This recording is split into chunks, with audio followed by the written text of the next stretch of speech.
कहानी शुरू होती है चार दोस्तों से जो स्वीडन के उत्तर में एक सुनसान और नेटवर्क फ्री इलाके में ट्रैकिंग करने पहुंचते हैं। वो यहाँ अपने दोस्त की आखिरी ख्वाहिश पूरी करने आए हैं। दरअसल कुछ महीने पहले की बात है, जब एक पार्टी के बाद रॉबर्ट और उसके दोस्त लखम एक दुकान में घुसे, वहाँ अचानक डकैती हो गई। लुक ने खुद को छुपा लिया, लेकिन रॉबर्ट ने डकैतों का सामना किया। इसका नतीजा यह हुआ कि डकैतों ने रॉबर्ट को बेरहमी से मार डाला। रॉबर्ट की मौत लुक के सामने हुई और इस याद से वह कभी उबर नहीं पाया। रॉबर्ट का सपना था कि वह स्वीडन के उत्तर में इस जगह को देखे अपने दोस्त की इस आखिरी ख्वाहिश को पूरा करने के लिए लुक ने अपने बाकी दोस्तों को साथ लिया और निकल पड़ा। लेकिन सफर आसान नहीं था। वापस लौटते वक्त उनके दोस्त डोम की टांग में मोच आ गई। होटल वापस पहुंचने में उन्हें कम से कम 14 घंटे लगने वाले थे, लेकिन डोम की हालत इतनी खराब थी कि वह इतना लंबा नहीं चल सकता था। समस्या का हल निकालने के लिए उन्होंने सोचा कि जंगल को पार करके शॉर्टकट लिया जाए। यह फैसला उनकी जिंदगी का सबसे बड़ा गलत साबित होने वाला फैसला था। जंगल में घुसते ही उनकी कंपास ने काम करना बंद कर दिया। हच को इसका पता था, लेकिन उसने किसी को कुछ नहीं बताया ताकि पैनिक ना हो। हच ने सोचा कि बस सीधे चलते रहेंगे तो जंगल से निकल जाएंगे, लेकिन जैसे जैसे वो आगे बढ़ते गए माहौल और डरावना होता गया। चलते चलते वो एक ऐसे इलाके में पहुंचे जहां एक पेड़ से एक काले भालू का शव लटका हुआ था। उसका पेट फाड़ गया था और खून अभी भी जमीन पर टपक रहा था। यह देखकर सभी डर गए। उन्होंने सोचा कि यह शायद किसी शिकारी का काम होगा और जल्दी से वहां से निकल गए। पर इससे भी बुरा तब हुआ जब रात होने लगी और जंगल में तेज बारिश शुरू हो गई। बारिश से बचने के लिए उन्हें जंगल के बीच एक छोटी सी झोपड़ी मिली। उन्होंने सोचा कि वहां रुककर रात बिताई जाए और सुबह होते ही आगे बढ़ा जाए। जब नफिल ऊपर की मंजिल पर यह चेक करने गया कि कोई है या नहीं, तो उसने एक अजीबोगरीब चीज देखी। वहां एक बिना सिर वाला पुआल का पुतला था जिसके हाथ में हिरण के सींग थे। फील ने बाकी सभी को बुलाया। सबने उसे देखा और यह समझ नहीं पाए कि यह किसके लिए बनाया गया था। फील ने इसे काले जादू का हिस्सा बताया, लेकिन लुक ने उसे टोक दिया और कहा कि डराने की जरूरत नहीं है। हालांकि वहां का माहौल इतना अजीब था कि किसी की हिम्मत नहीं हुई कि वह वहां ज्यादा देर रुके। जब वह नीचे आए तो सबने इस पुतले के बारे में चर्चा की।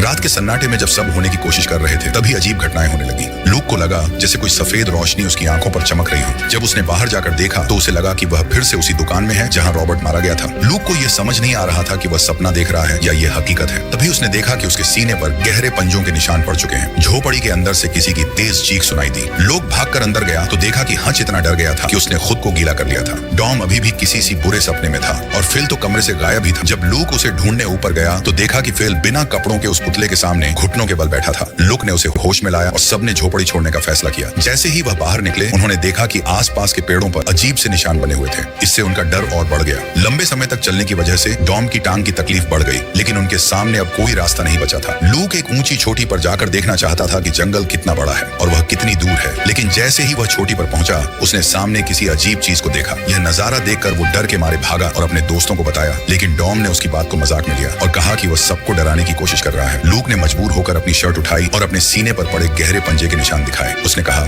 मुझे लगता है कि कुछ तो है जो हमारा पीछा कर रहा है। अब उनके पास एक ही चारा था, जल्द से जल्द इस जंगल से बाहर निकलना। लेकिन यह जंगल उनकी सोच से कहीं ज्यादा बड़ा और डरावना था। रात होते होते वो अब भी जंगल से बाहर नहीं निकल पाए। अपनी सुरक्षा के लिए उन्होंने सोचा कि वहीं डेरा डालकर सुबह का इंतजार किया जाए। जैसे ही लुक ने अपने टेंट में लेटने की तैयारी की, बाहर से अजीब सी आवाजें आने लगी। पहले उसे लगा कि उसके दोस्त होंगे, लेकिन जब उसने टेंट से झांक कर देखा तो वहां कुछ और ही था। अंधेरे में कुछ रहस्यमय आकृतियां खड़ी थीं। तभी एक सफेद रोशनी चमकी और लुक को वही पुराना दृश्य दिखा। उसके दोस्त रॉबर्ट का दुकान में कत्ल। इस बार ऐसा लगा जैसे गुंडे उसे ही देख रहे हों। लुक डर के मारे तुरंत टेंट में वापस चला गया। तभी एक विशाल छाया टेंट के बाहर नजर आई। अचानक उसके दोस्त का टेंट किसी ने खींच लिया और लुक उस डरावने सपने से जागा, लेकिन हकीकत में भी उसके दोस्त की चीखें सुनाई दी। जब लुक बाहर आया तो उसने देखा कि हच अपने टेंट से गायब था। बाकी दोनों दोस्त डर के मारे कांप रहे थे। तभी जंगल के अंदर से एक जोरदार दहाड़ सुनाई दी। हच की चीखें भी उसी ओर से आ रही थी। बिना कुछ सोचे वो सब हच को ढूंढने के लिए दौड़ पड़े। पूरी रात ढूंढने के बावजूद ना हच मिला और ना ही जंगल से बाहर जाने का रास्ता। सुबह हार कर उन्होंने फैसला किया कि पहले यहाँ से बाहर निकलना चाहिए, फिर मदद लेकर वापस आना चाहिए। उन्होंने वही दिशा पकड़ी जो शुरुआत में तय की थी। चलते चलते वो एक ढलान पर पहुंचे। तब उन्होंने देखा कि हच की लाश पेड़ से लटकी हुई थी, ठीक वैसे ही जैसे उन्होंने पहले उस काले भालू को देखा था। सबके चेहरे पर डर साफ झलक रहा था। उन्हें अब यह समझ आ गया था कि उनके पीछे कोई है। डर के बावजूद उन्होंने हच की लाश को नीचे उतारा। उसके पास से कंपास और नक्शा लिया। उन्होंने लाश को पेड़ की टहनियों से ढक दिया। तभी दूर पहाड़ी पर उन्हें एक परछाई दिखाई दी। वो कोई और नहीं बल्कि वही खतरनाक जीव था जो उनका पीछा कर रहा था। आधे दिन तक चलने के बाद वो एक ऊंची चोटी पर पहुंचे। लुक ने वहां से जंगल के आखिर तक देखा और खुशी से दोस्तों को यह खबर दी, लेकिन तभी उसकी नजर कंपास पर पड़ी। वो अब सही दिशा दिखा रहा था, लेकिन पहाड़ी के नीचे आग जल रही थी। लुक ने जब यह सब बताया तो उसने देखा कि अभी कुछ खोजने की कोशिश कर रहा था। तभी अचानक एक विशाल जीव ने फिल को पकड़ लिया और उसे जंगल में घसीटते हुए ले गया। लुक उसके पीछे भागा, लेकिन वहां सिर्फ एक टॉर्च पड़ी। मिली फिल गायब हो चुका था। जैसे ही उसने वो टॉर्च उठाई, पीछे से एक आवाज आई। लुक ने टॉर्च की रोशनी में देखा कि डॉम एक पेड़ के पीछे छिपा हुआ था। डॉम ने उसे बताया कि फील को एक जीव खींच कर ले गया था। अब सिर्फ लुक और डॉम बचे थे। दोनों ने फैसला किया कि जल्द से जल्द इस जगह से भागा जाए। उन्हें एक रोशनी से जलती हुई रास्ता मिली और उस पर एक पेड़ से फील की लाश लटकी हुई थी। इसी दौरान उस खतरनाक जीव की दहाड़ उनके करीब आती गई। अब उनके पास वक्त कम था। जंगल की रास्ते पर भागते भागते उन्हें एक छोटी सी झोपड़ी नजर आई। दोनों ने बिना सोचे समझे दौड़कर अंदर जाकर दरवाजा बंद कर लिया। ऐसा लग रहा था कि उन्होंने खतरे से बचने के लिए सही कदम उठाया है, लेकिन अभी राहत की सांस ली ही थी कि कमरे में एक बूढ़ी औरत दिखाई दी। इसके पहले कि वे कुछ समझ पाते, एक बड़ी सी परछाई ने आकर उन्हें बेहोश कर दिया। जब होश आया तो दोनों ने खुद को रस्सियों से बंधा हुआ पाया। तभी कमरे के दरवाजे से कुछ लोग अंदर आए। उनके बीच वो बूढ़ी औरत भी थी। वो लुक के पास आई और उसके शरीर पर मौजूद गहरे निशानों को देखकर मुस्कुराई। फिर उसने अपनी बाजू पर वैसे ही निशान दिखाए। इसके बाद वो डॉम के पास पहुंची। डॉम के शरीर पर कोई निशान ना देखकर उसने उसे पकड़ने का आदेश दिया। डॉम को घसीटते हुए बाहर ले जाया गया। लूक ने उन्हें रोकने की कोशिश की, लेकिन उसकी बात किसी ने नहीं सुनी। थोड़ी ही देर बाद ऊपर से डॉम की चीखें सुनाई देने लगी। लूक इस दौरान कुछ नहीं कर पाया। तभी एक महिला उसके पास आई और बोली, हम लोग एक बलिदान की तैयारी कर रहे हैं, सब जल्दी खत्म हो जाएगा। उसने लुक के कान बंद कर दिए। थोड़ी देर बाद उन्होंने डॉम को बुरी हालत में घसीटते हुए बाहर लाया। उसे लकड़ी के एक खंभे से बांध दिया गया, जहां पहले से हड्डियों के ढेर लटक रहे थे। डॉम को एहसास हो गया था कि उसका अंजाम भी वैसा ही होगा। लूक अपनी रस्सियों से छूटने की हर संभव कोशिश कर रहा था। वो पूरी ताकत लगा रहा था, लेकिन हर बार सिर्फ थोड़ा सा ही बचता।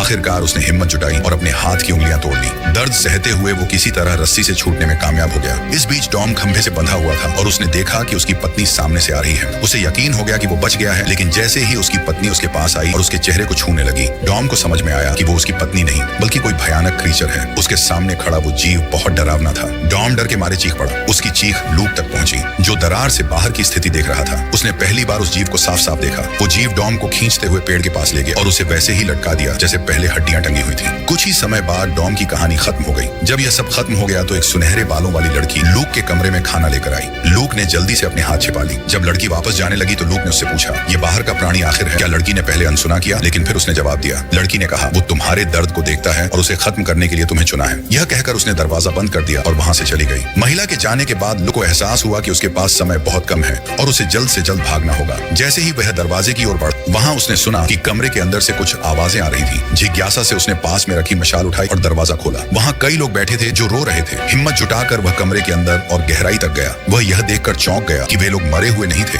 इस क्षण उसे समझ में आया कि अमर का मतलब इन लोगों के लिए यह था कि वे ना इंसान रहे थे और ना ही पूरी तरह मृत। अपने दोस्तों का बदला लेने के लिए लुक ने मशाल उठाकर उन्हें जलाना शुरू कर दिया। इसी दौरान उस भयानक क्रीचर को यह एहसास हो गया कि उसके सभी अनुयायी खत्म हो रहे हैं। गुस्से से भरा प्राणी तेजी से वहां की ओर भागा। डर के मारे बाकी लोग जमीन पर घुटनों के बल बैठ गए और लूक की ओर देखने की भी हिम्मत नहीं कर सके। लूक ने गोदाम से एक राइफल उठाई और आत्मरक्षा के लिए तैयार हो गया। जैसे ही वह बाहर निकलने वाला था, उसने देखा कि क्रीचर दरवाजे पर खड़ा था। लूक ने तुरंत साइड वाले दरवाजे से भागने की कोशिश की। भागते भागते उसने दूर देखा कि क्रीचर ने एक महिला की लाश उठा रखी थी। लूक ने मौका देखकर राइफल उठाई और उसे गोली मार दी। गोली चलाने के बाद क्रीचर ने लूक को देख लिया और अब उसका लक्ष्य लूक बन गया। लूक ने भागने की कोशिश की, लेकिन क्रीचर ने जल्द ही उसे पकड़ लिया। लूक को क्रीचर ने भ्रम में डाल दिया। उसने देखा कि उसके पीछे पीछे रोशनी की एक कतार सी चल रही है। अजीब क्रीचर अब उसके और करीब आ चुका था। लूक ने ज्यादा ना सोचते हुए दौड़ना शुरू कर दिया। जैसे ही वह एक दुकान के पास पहुंचा, क्रीचर ने दूसरी तरफ से उसे टक्कर मार दी। लूक के हाथ से कुल्हाड़ी गिर गई। लूक ने देखा कि प्राणी उसके ठीक पीछे खड़ा है। जैसे ही वह चलने की कोशिश करता, क्रीचर उसे पकड़कर जमीन पर गिरा देता और उसे अपनी गुलामी स्वीकार करने पर मजबूर करता। क्रीचर ने अनुष्ठान करना शुरू किया, लेकिन तभी लूक ने जमीन पर पड़ी कुल्हाड़ी देखी। लूक ने कुल्हाड़ी उठाई और जैसे ही क्रीचर ने उसे दबाने की कोशिश की, उसने कुल्हाड़ी से क्रीचर पर जोरदार हमला कर दिया। क्रीचर दर्द में कराह लगा। लूक ने जंगल की ओर दौड़ लगा दी। जल्द ही उसने जंगल पार कर लिया। पीछे मुड़कर देखा तो उसे समझ आया कि क्रीचर शायद जंगल के बाहर नहीं आ सकता। लूक ने प्राणी की ओर देखकर जोर से चिल्लाया। अपने दोस्त की मौत का बदला लेते हुए आखिरकार लूक ही अकेला जीवित रह पाया और इस भयावह जंगल से बाहर निकल सका। फिल्म यहीं समाप्त होती है।